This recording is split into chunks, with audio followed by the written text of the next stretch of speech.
অভিমানে দূরে সরে যেতে চাইতেই কে বলো খানিক ভুল করেছি বলেই দূরে সরে যেতে হবে। তবে এই যে এত ভালোবাসি, তাতে আরো কাছে আসা চায় না।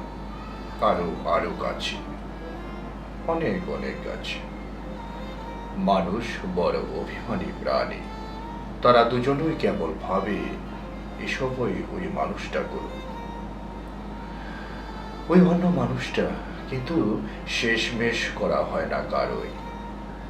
তাই কাছে আসার রঙিন দিনেরা ক্রমাগত দূরে যাওয়ার ধূসর বিপন্ন গল্প হয়।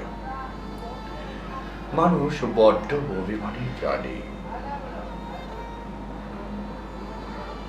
অভিমানে সে ক্রমশই দূরে চলে যায়, বুকে পুষে রাখে এক সমুদ্র আক্ষেপ।